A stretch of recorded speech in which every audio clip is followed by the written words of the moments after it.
जय गुरुदेव। 8 मार्च 2024 को लगने वाली महाशिवरात्रि के अवसर पर हम परम तत्व शिव को समझेंगे। शिव तत्व परमात्मा है, वो निराकार है। फिर वही शिव तत्व महासदाशिव है, फिर वही शिव तत्व सदाशिव है, ये नाद रूप में है, फिर वो अर्धनारीश्वर रूप में है, फिर वो भगवान शंकर के रूप में है। तो ऐसा परम तत्व शिव है। शिव के बारे में कहा गया है जीवा शिवा, शिवो जीवा, सजीवा केवला शिवा। स्कंद उपनिषद में कहा गया है कि जीवा शिवा, शिवो जीवा, सजीवा केवला शिवा। कि जीव जो इंडिविजुअल सेल्फ है, जीवो शिवा, और जो शिव है वो कॉस्मिक सेल्फ है। तो जीव इंडिविजुअल सेल्फ है और शिव कॉस्मिक सेल्फ है। इसका मतलब है बूंद से सागर तक और बिंदु से ब्रह्मांड तक का ये सफर है। शिवा इज जीवो, दिस जीव इज ए शिवा अलोंग। इसका अर्थ है सजीवा केवला शिवा, कि जो सजीव है वो शिव ही है, अर्थात जीव शिव है अंश रूप में, और शिव अंशी रूप में वही जीव जो है वो शिवा है। अब हमको शिव तत्व, क्योंकि शिव जो है कल्याणकारी तत्व है, तो हमें अपना कल्याण चाहिए, तो अब हम शिव को खोजते हैं। तो ये शिव कहाँ मिलेगा? शिवम शांतम अद्वैतम चतुर्थम मन्यन्ते सा आत्मा सा विज्ञेया। शिवम शांतम अद्वैतम, कि ये जो शिव है ये शांति और शक्ति, ये क्रिया है। शांति क्रिया, महर्षि जी ने कहा है साइलेंस एंड डायनामिज्म, ये सिद्धांत है, शांति और क्रिया का सिद्धांत है।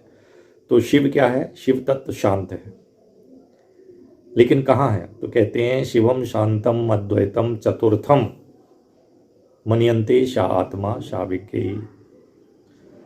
कि ये जो शांतिपूर्ण है, ये शुभ है, ये गैर द्वैत है, ये चेतना के चौथे रूप में समझा जाता है, वह स्वयं आत्मा है, उसे हमें जानना है। तो कैसा शिव है? ना भीतर जानने योग, ना बाहर जानने योग, दोनों तरफ से जानने योग नहीं, ना अज्ञात, ना ज्ञेय, ना अज्ञेय, आदृश्य गैर संवाद योग, समझ से बाहर, कोई विशेषता नहीं, अकल्पनीय, गैर उल्लेखनीय, एकल, 100 की धारणा का सार, सभी का वो अंतिम बिंदु है। ऐसी शांतिपूर्ण, शुभ, गैर द्वैत, अद्वैत है, चेतना के चौथे स्तर में वह आत्मा है, हमें उसे जानना है। तो क्या हम इसे जान सकते हैं? इसका उत्तर आया है आत्मा बारे दृष्टव्यम श्रोतव्यम मंतव्यो निदिध्यासितव्या। बृहदारण्योपनिषद अध्याय 4 ब्राह्मण 5 सूत्र 6 में कहा गया है आत्मा बारे दृष्टव्यम श्रोतव्यम मंतव्यो निदिध्यासितव्या। आत्मा अमूर्त होते हुए भी, आत्मा अमूर्त मन निराकार, आत्मा अमूर्त होते हुए भी इसे देखा जा सकता है। तो पहले बताया है कहाँ देखा जा सकता है? तो पहले बता दिया है कि इसको जो है चतुर्थम मन्यन्ते सा आत्मा सा विज्ञेयी, चेतना के चौथे स्तर पर, जहाँ जागृत स्वप्न सुषुप्ति की बात का स्तर तुरीय स्तर है, वहाँ हम इसको जान सकते हैं। और ये जाना जा सकता है, तो कह रहे हैं आत्मा वारे दृष्टव्यम श्रोतव्यम मंतव्यो निदिध्यासितव्या। आत्मा अमूर्त होते हुए भी, मतलब निराकार होते हुए भी इसे देखा जा सकता है, इसे सुना जा सकता है, मन से ये अनुभव भी किया जा सकता है, तथा इसे अनुभव में लाने के लिए अभ्यास भी किया जा सकता है कि ये आत्मा को हम अनुभव कर सकते हैं। ये आत्मा को अनुभव किया जा सकता है। जिसने परमात्मा पर श्रवण मनन और निधिध्यासन ठीक से कर लिया और बोध प्राप्त कर लिया, इसका अर्थ है कि उसने सब कुछ प्राप्त कर लिया।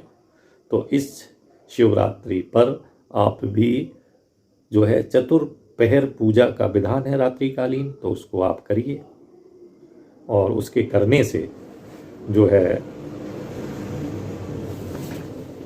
आपको शिव तत्व की प्राप्ति होगी और शिव कल्याणकारी है तो आपको कल्याण भी प्राप्त होगा। तो ये सारी चीज़ें आपको मिलेंगी। आत्मा जो है वो ही शिव है। आत्मा 4 पादों वाली है।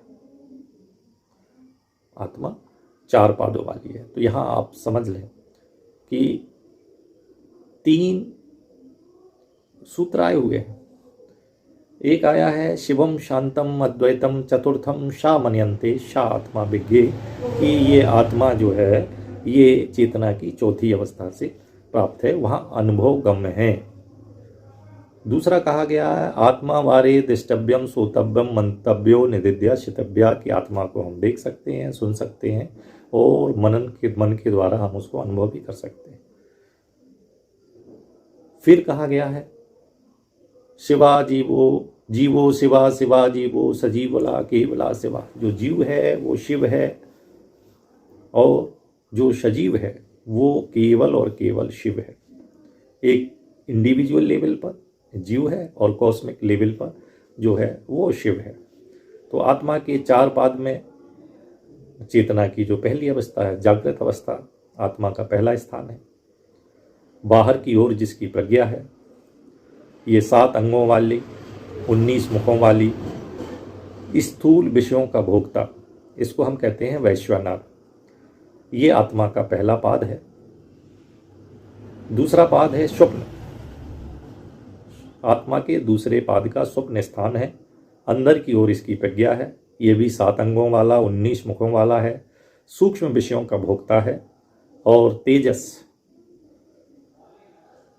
के नाम से इसको जाना जा सकता है। आत्मा का जो तीसरा पाद है वो सुषुप्ति जिसका स्थान है, एकीभूत और प्रज्ञा से घनीभूत आनंद में चेतना रूपी मुख वाला है, आनंद का भोक्ता है, इसको प्राग नाम से जानते हैं। ये चेतना का तीसरा पाद है। और चेतना का चतुर्थ पाद, जो आत्मा का जो चतुर्थ पाद है, ये सबका ईश्वर है, ये सर्वज्ञ है, ये अंतः आयामी है, यही योनि है, समस्त भूतों की उत्पत्ति का और प्रलय का स्थान है, ये मात्रा रहित है और ये आत्मा का चौथा पाद है। तो आत्मा 4 पादों वाली है, एक वैश्वानर, एक तेजस, एक प्राग और जो चौथा है इसको कहते हैं ईश्वर। तो ये आत्मा के 4 पाद हैं। आत्मा को हम जान सकते हैं। ये सूत्र बृहदारण्यक उपनिषद का ये सूत्र हमको इजाज़त देता है कि आत्मा वारे दृष्टव्यम श्रोतव्यम मंतव्यो निदिध्या शितव्यम। अब जब हमको ये पता चल गया कि आत्मा को हम देख सकते हैं, सुन सकते हैं और मन के द्वारा अनुभव कर सकते हैं, तो कहाँ कर सकते हैं? तो कहते हैं शिवम शांतम अद्वैतम चतुर्थम मनयन्ते शा आत्मा शा विज्ञे, कि चेतना का जो चौथा स्तर है तुरी, वहाँ पर हम इस आत्मा को अनुभव कर सकते हैं। और ये आत्मा कौन है? ये आत्मा शिव है। और शिव कौन है? शिव कल्याणकारी है। शिवम शांतम अद्वैतम, कि ये शांत है, लेकिन यही शांति क्रिया में बदल जाती है और ये संसार को रच देती है। तो कहते हैं यही समस्त भूतों की उत्पत्ति का और प्रलय का स्थान है। तो ये जीव शिव है और शिव ही